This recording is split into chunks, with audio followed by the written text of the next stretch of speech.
The sweat was cold on Elias Vance's brow, stinging his eyes as he slammed the black sedan door shut, the sound swallowed instantly by the relentless drumming rain of a Washington, D.C. midnight.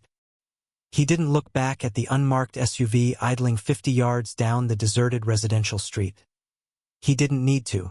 He felt their presence like a physical weight, a crushing certainty that this small, nondescript brownstone was the last sanctuary, and it was already compromised.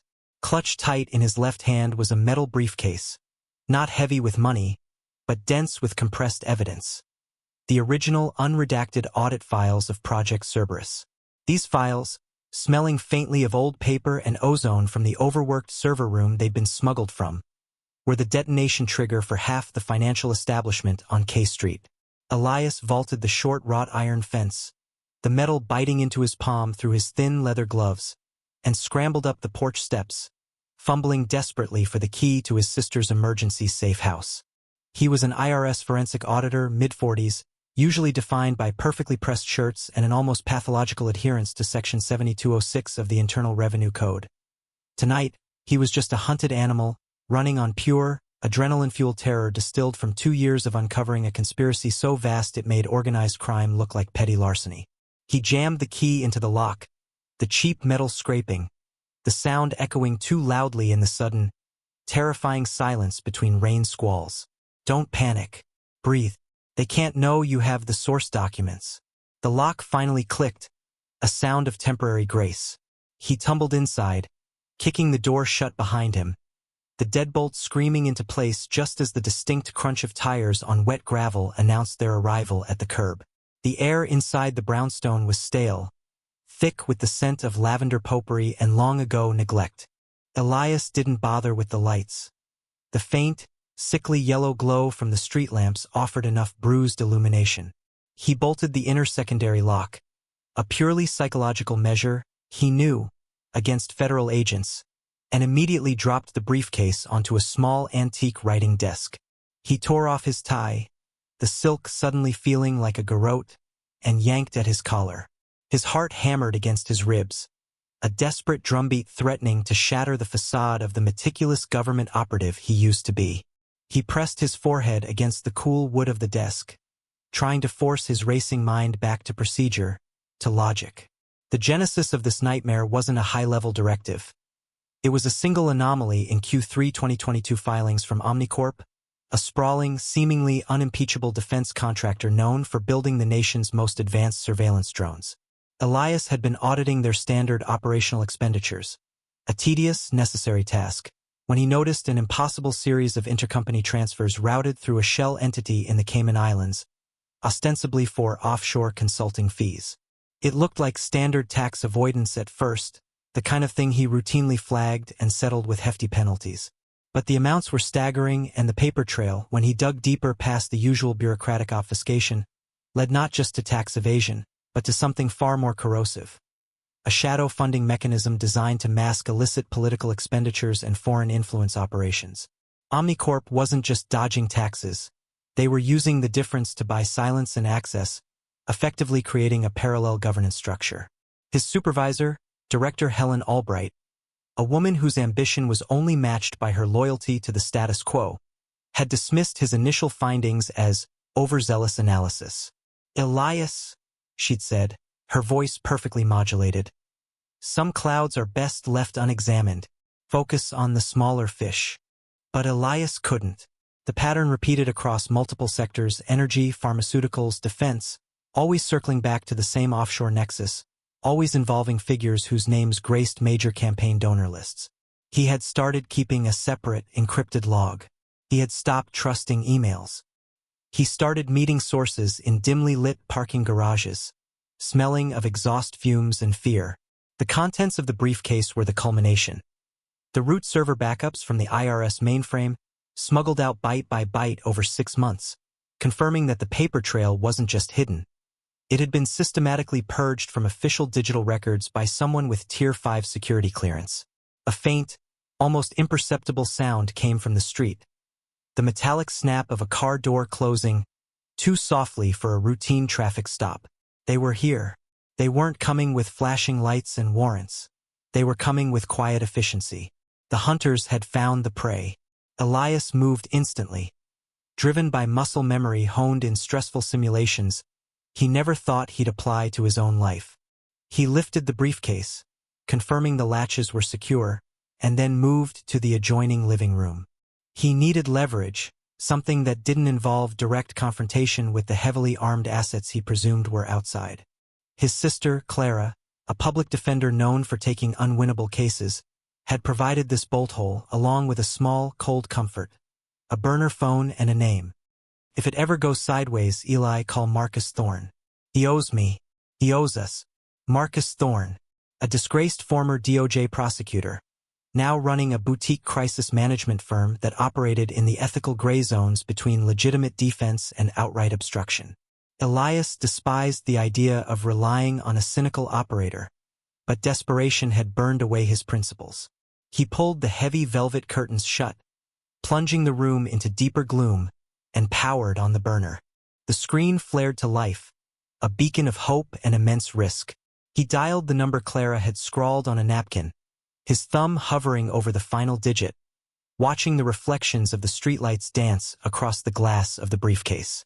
Outside, a heavy boot scraped against the concrete path. The moment had arrived. He pressed call. The phone rang twice, the sound startlingly loud, before a voice, gravelly and laced with a thick, world-weary sarcasm, answered immediately. You've reached Thorne Investigations. If you're selling insurance, hang up. If you're calling about classified documents, speak fast. This is Elias Vance.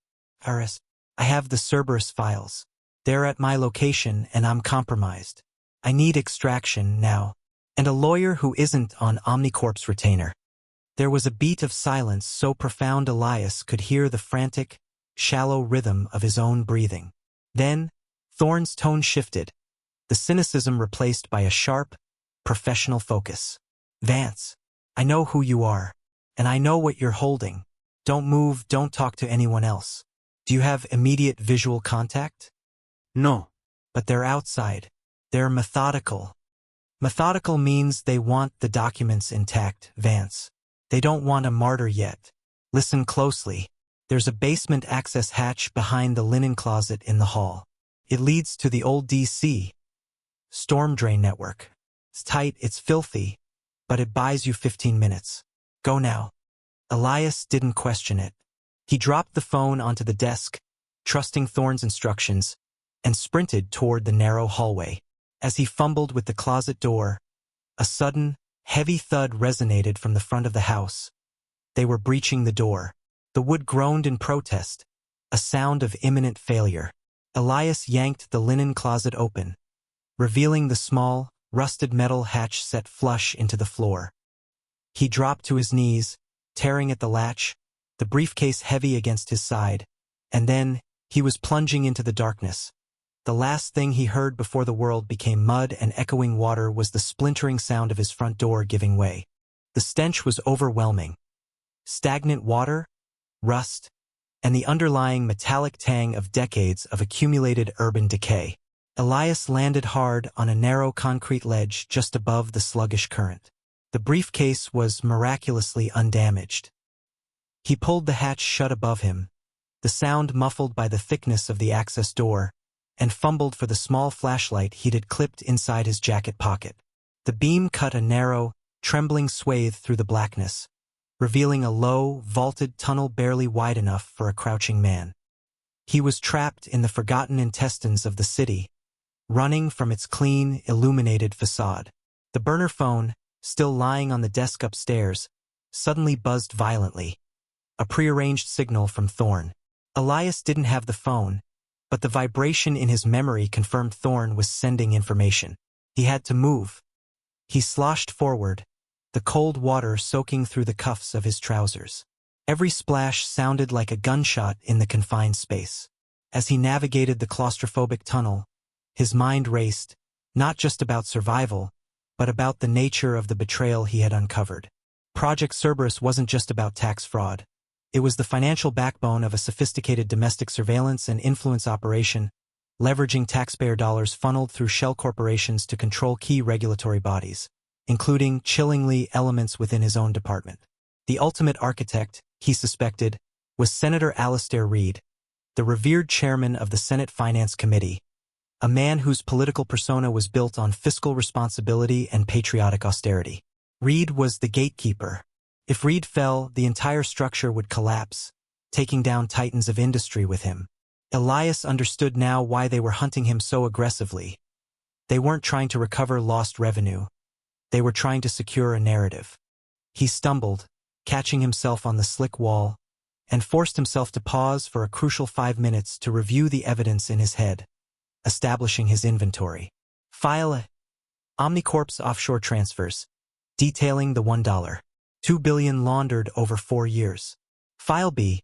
Internal communications showing directives from Omnicorp executives to specific IRS field office chiefs, including the one who had signed off on the overzealous analysis memo regarding Elias's initial report. File C, the most damning.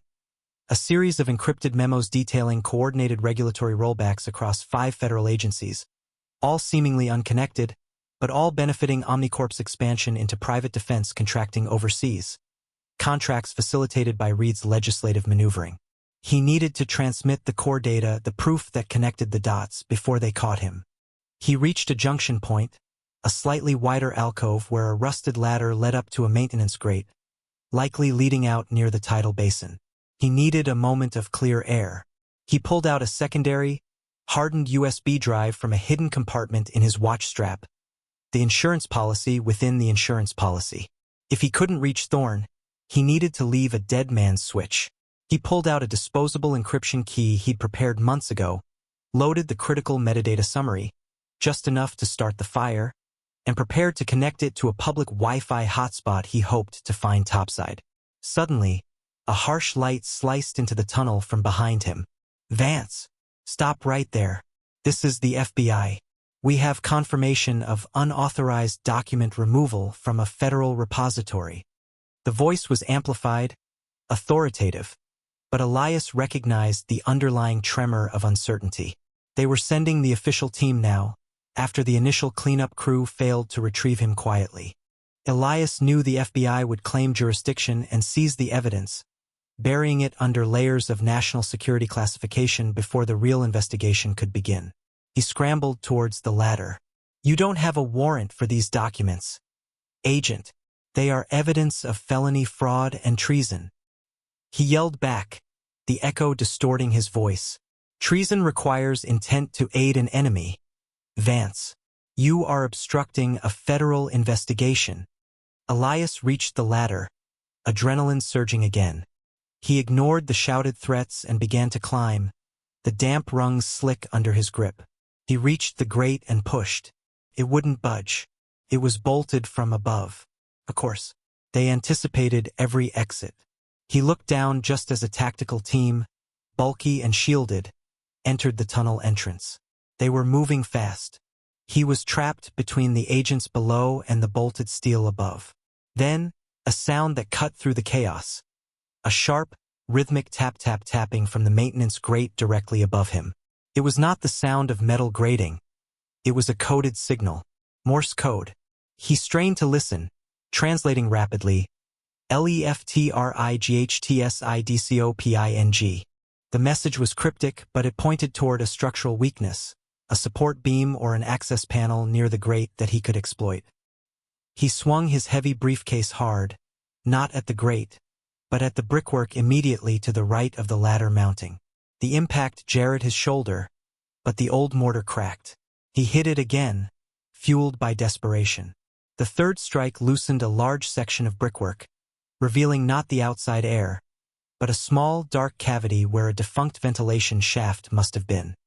He shoved the briefcase into the cavity, followed by himself, the space tight but offering a temporary shield from the incoming agents who were now cautiously advancing, their weapon lights sweeping the tunnel. He managed to wedge the briefcase securely, then slipped back down, landing quietly on the ledge just as the lead agent rounded the corner, his rifle raised. "Freeze, IRS. Hands where I can see them." Elias raised his hands slowly, his eyes locked on the agent's face. Young, determined, probably believing he was stopping a dangerous rogue agent selling secrets. Elias felt a crushing wave of empathy for the man, but he couldn't stop. Not now. Agent, Elias said, his voice surprisingly steady despite the absolute defeat he felt. Ask your superiors who authorized the immediate seizure of internal audit logs regarding Omnicorp's international transfers. Ask them why they waited 3 days to dispatch the FBI instead of the Inspector General. Ask them who sits on the board of the private security firm that just tried to retrieve me in that SUV. The young agent hesitated, the questions striking a dissonant chord against his procedural script. In that fractional moment of doubt, Elias lunged sideways, not toward the agent, but toward the murky water, plunging into the deeper current of the main drainage pipe. He heard the shouts, the ragged breaths of pursuit, and the distinct, terrifying crack of a weapon firing, the bullets splashing inches from his head. He was under the water, swimming blind toward the unknown terminus of Thorne's promise. Elias surfaced 40 minutes later, coughing up brackish water onto the muddy bank of the Potomac near the restricted access area of the National Arboretum. The air was fresh, cool, and thankfully empty of federal agents. Thorne had done his job. The prearranged emergency coordinates had clearly diverted the official search grid toward the city center. He was soaked, shivering, and profoundly exposed, wearing only a ruined suit. He was alive, but the evidence was still trapped in a concrete niche 40 feet underground. A black, unmarked utility van was waiting by a screen of dense brush, its engine idling silently. Marcus Thorne was leaning against the passenger door, impeccably dressed in charcoal gray, looking like he'd stepped out of a high-end GQ shoot, utterly untouched by the chaos Elias had just endured. Beside him stood a woman whose sharp eyes missed nothing. She was mid-30s, dark hair pulled back severely, holding a sleek digital recorder. "Vance?" Thorne greeted him, not offering a hand. "Meet Sarah Chun, the Washington Post. She knows the difference between a federal asset and a political scapegoat. She's also the only person who can make sure your story breaks before the DOJ classifies it as extremely sensitive foreign intelligence compromise." Sarah Chun stepped forward, her expression a careful blend of skepticism and professional hunger. "Mr. Vance, I've been chasing the Omnicorp shadow for 6 months. Your supervisor's dismissal of your concerns was the first red flag.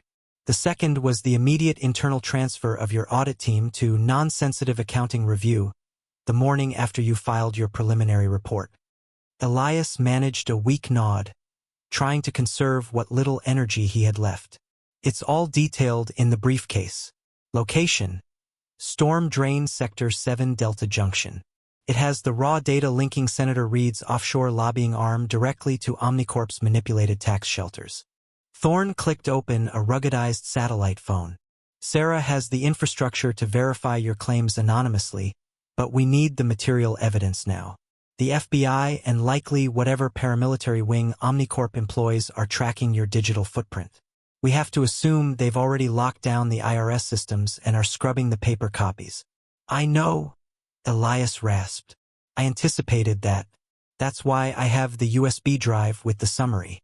It's enough to get a judicial review moving, but the full impact, the regulatory manipulation, is in the briefcase." Thorne looked at Sarah. "We need a temporary hideout, then a controlled extraction of the physical files. Sarah, can you coordinate the physical retrieval with your security contact?" "I have a safe apartment downtown, off the grid," Sarah confirmed. "But Thorne, if Reed's office is involved, the DOJ won't touch this through official channels for weeks, maybe months. We need a public anchor. We need Reed caught red-handed, not just implicated in a ledger."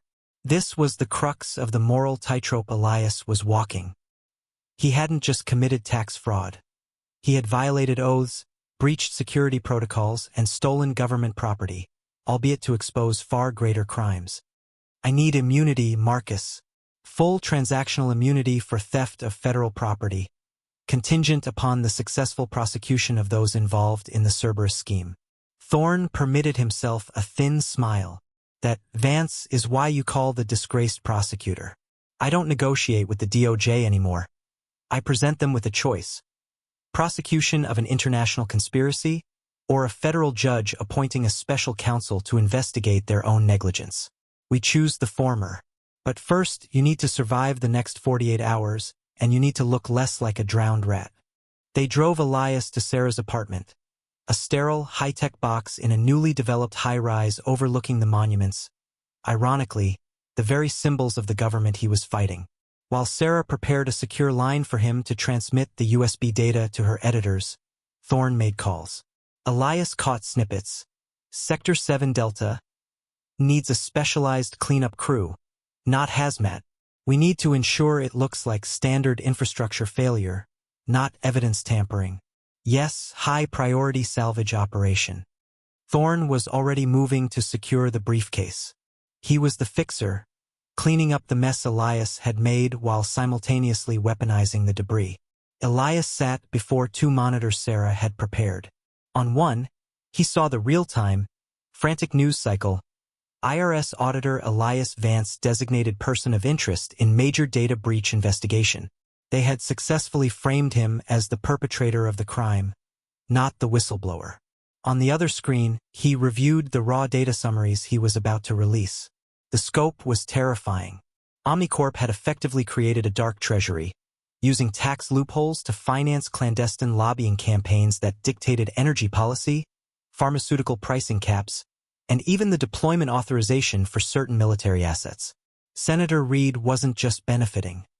He was the primary beneficiary and conductor. Ready, Elias? Sarah's voice was gentle but firm. He nodded, his exhaustion momentarily overridden by a surge of righteous clarity. Send it, all of it, and tell your editors. The source documents are the original physical audits. They are the only defense against a national security cover-up. Sarah started the upload. Elias watched the progress bar creep across the screen 0. The silence in the room was electric. He felt the weight of his former life, the pension, the reputation, the clean record disintegrating with every byte transmitted. He had burned his bridge to stability, all for the abstract concept of fiscal justice. Then, the apartment's security alert flared red on Sarah's secondary monitor. "Damn it," Sarah muttered, her fingers flying across the keyboard. They found the utility van's routing signature. Not the FBI, it's private security. Omnicorp cleaners. They're inbound. They know where we are, Elias. How fast? Thorne's voice cut in from the satellite phone, where he was apparently already coordinating the physical retrieval. 3 minutes to secure the lobby, Sarah reported, her voice tightening. They bypassed the building's smart security grid. They're using something custom. Elias stared at the progress bar. 48% complete. I can't let them get the drive. If they seize this, they control the narrative completely. Thorne's voice was sharp, commanding. Elias, you have to evacuate now. Sarah, secondary exit. I'll try to buy you time. Hold them off. No, Elias said, disconnecting the USB drive with a violent tug. The upload was incomplete, but the most damaging allegations were in their hands. I'm not running again. I need to see this through. Marcus, I need you to go back for the briefcase. If they have the drive, they'll still try to claim the data was fabricated. The physical files prove intent and scale. That's a suicide mission, Vance. Thorne snapped. It's the only way the story sticks, Elias countered, grabbing the hardened drive and jamming it into his pocket. Tell Sarah to run the story on the partial data. I'm going back underground. I need to meet you at the extraction point, the Arboretum access grate. You get the briefcase, I create the diversion. He bolted for the emergency stairwell just as the apartment door shuddered violently under a heavy ramming attempt. He was plunging back into the shadows, trading the sterile high-rise for the labyrinthine dangers of the city's underbelly, trading safety for confrontation. The journey back to the storm drain network was a blur of desperate navigation, using service tunnels and forgotten maintenance shafts Elias had only studied on archived municipal blueprints. His adrenaline was burning off, replaced by a deep, cold focus. He knew the risks. This was no longer an investigation. It was a hunt where he was both the bait and the target. He reached Sector 7 Delta 30 minutes later, emerging dripping from a manhole cover near a deserted loading dock. The air was clearer here, the sounds of the city muted. He located the spot where he'd wedged the briefcase and found it gone. Thorne had been swift. Elias paused, pulling out the burner phone again, now operating on a carefully rationed battery. He sent a terse text to Thorne, briefcase gone. Waiting at Arboretum Great. If they have the drive, they will try to retroactively secure the source. He didn't wait for a reply. He needed to draw the attention of the external retrieval team away from Thorne's likely extraction route. He headed toward the nearest confirmed high-value target, a small, privately managed substation that Omnicorp used as an unlogged relay point for proprietary drone communications. A facility Elias knew was heavily protected but lacked high-level federal oversight. It was a calculated risk, forcing a localized, visible confrontation that would draw local police and media attention, while simultaneously confirming his physical presence. At the substation, a prefabricated structure hidden behind a chain-link fence in an industrial park, Elias used a set of lock-picking tools he'd purchased years ago for a hypothetical scenario that suddenly became real. He bypassed the outer lock, slipped inside, and immediately located the central server rack. He didn't have time to extract data. He needed disruption. He pulled a small, specialized EMP emitter, designed for safely disabling network equipment during audits, and placed it strategically near the primary power conduits. He set the timer for 5 minutes. It wouldn't destroy the data, but it would trigger immediate, high-level alarms and force a physical security response that would tie up Omnicorp's resources. As he backed away from the fence line, the first sirens began to wail in the distance, police responding to an unidentified intrusion alert. Elias melted back into the shadows of the industrial yard, watching the unfolding scene through the fence. The response was immediate and overwhelming, too quick for standard security protocols. It confirmed his suspicion. Omnicorp's internal security force had integrated so deeply with local rapid response teams that they arrived faster than the official city response. He received a text from Thorne, coded as a weather alert. Extraction successful. Briefcase secured. They are panicking. Go dark. Wait for next instruction. Relief, sharp and dizzying, washed over Elias. The physical evidence was safe. Now the narrative war began. He spent the next 12 hours hiding in a rented storage unit across the river in Virginia, rationing water and stale granola bars, watching the news coverage on a small, battery-powered tablet.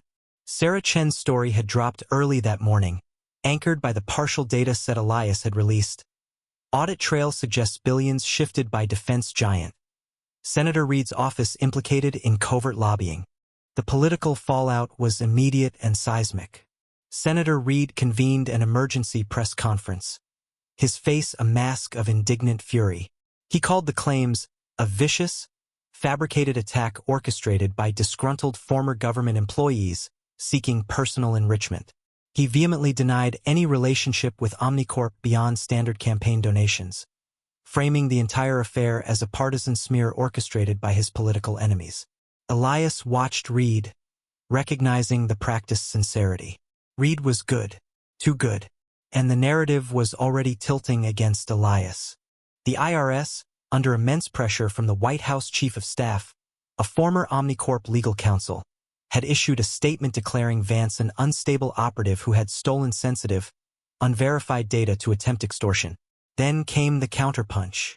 Sarah Chen went on air with a panel of independent financial analysts. They confirmed that the data structure released by Vance, even incomplete, possessed unique cryptographic signatures matching known, highly secure IRS encryption protocols, signatures that would be impossible for an outside actor to forge. The battle for credibility had begun. In the midst of the escalating war of information, a private number called the burner phone. Elias answered warily. Elias, it's Helen Albright, his former director. Her voice was stripped of its usual polished control.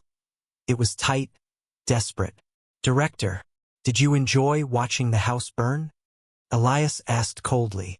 Don't be an idiot, Vance. You've started a fire that's going to consume everything, including the legitimate elements of the Treasury Department that need to remain functional. I need you to stop. Now. Stop what, Helen? Revealing that your department helped them bury evidence of mass fraud that funded foreign influence campaigns? You don't understand the scope. Omnicorp doesn't just lobby Reed.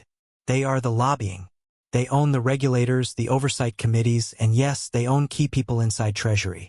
You think Reed is the top? He's the middle manager in this scheme. If the full files are made public, the entire infrastructure collapses. Market panic, national security breaches, you will have blood on your hands, Elias. Come back. We can manage this. We can give you a quiet resignation, early retirement, something protective. Protective from whom, Helen? From the men who would have already destroyed me if I hadn't run? Elias leaned against the storage unit wall, his voice dropping to a dangerous level.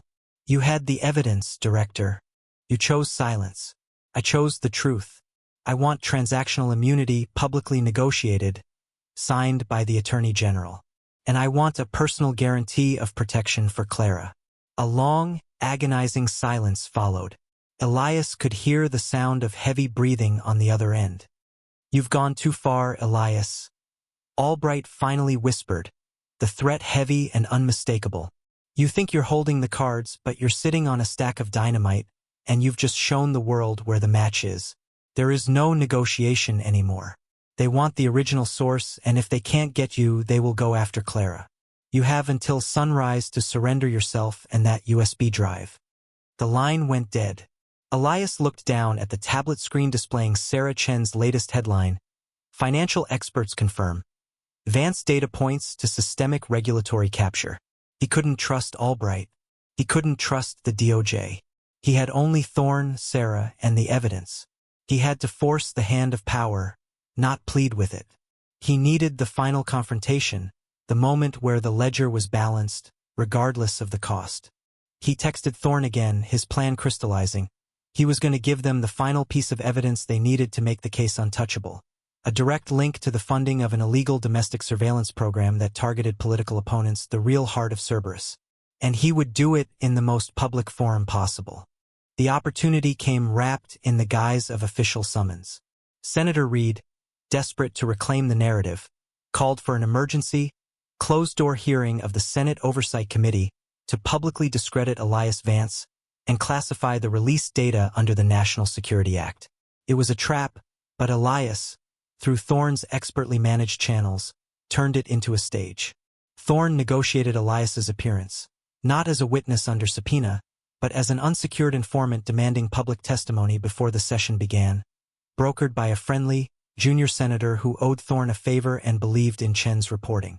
Elias arrived at the Capitol Hill complex under heavy guard provided by Thorne, not federal agents, but private security who looked more like mercenaries, ensuring he remained under his own control. He was ushered into a sterile conference room adjacent to the hearing chamber.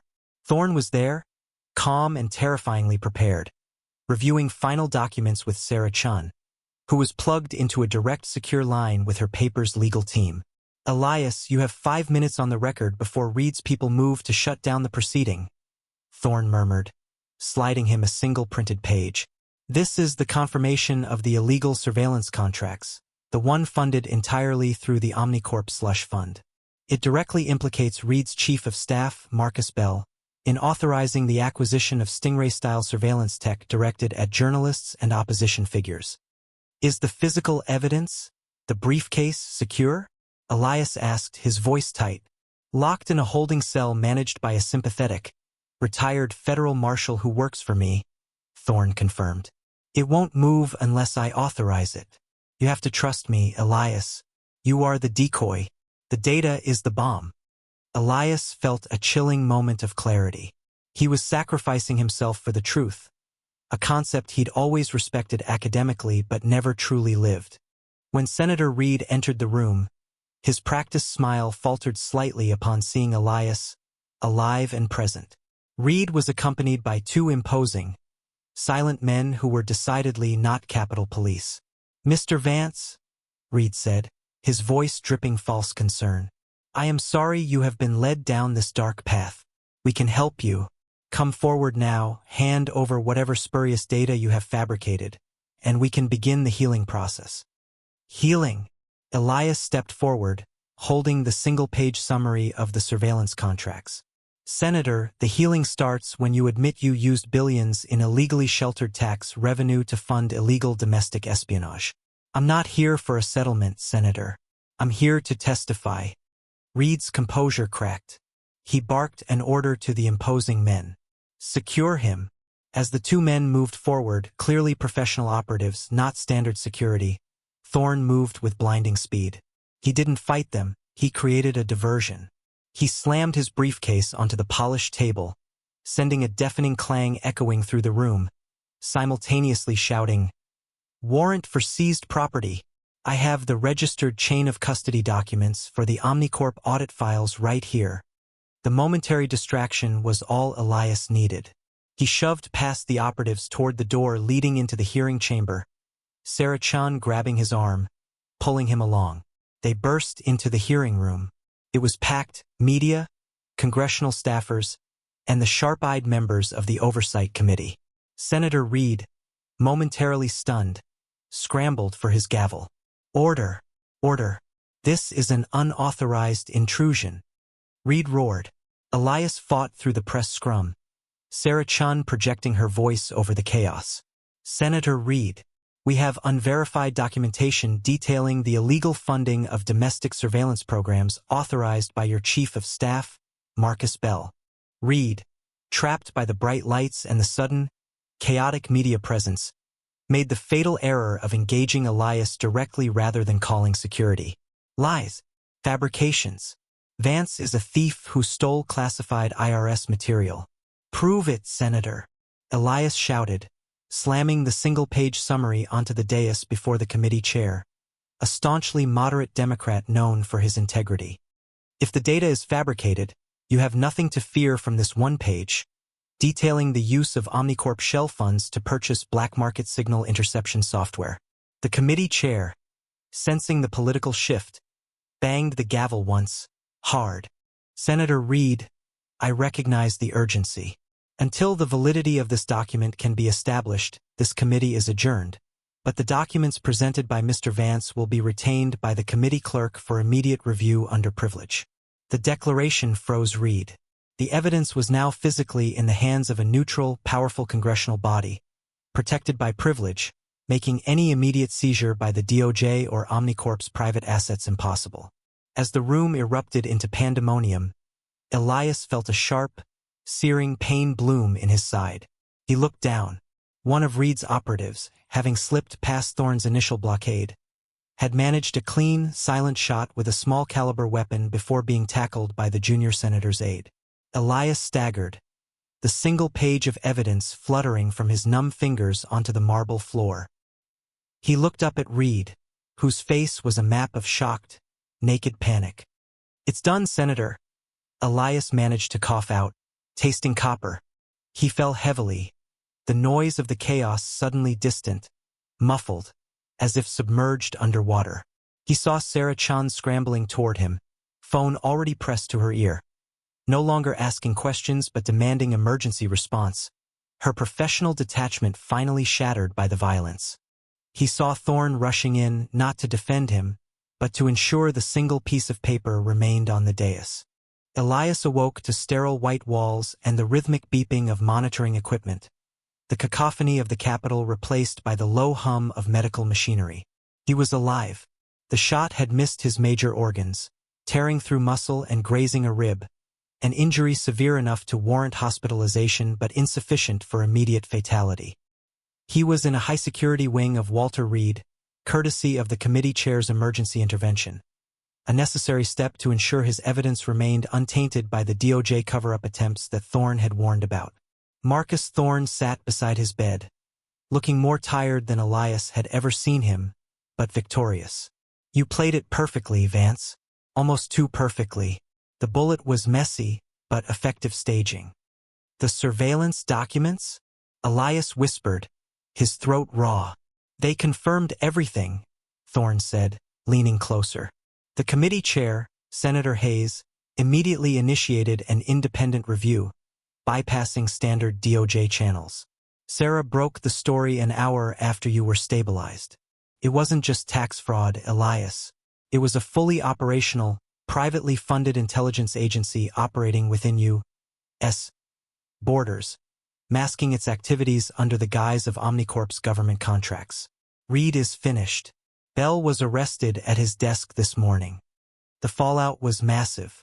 The market reacted with volatility, but the revelation of systemic corruption among elected officials and corporate titans had finally pierced the public apathy.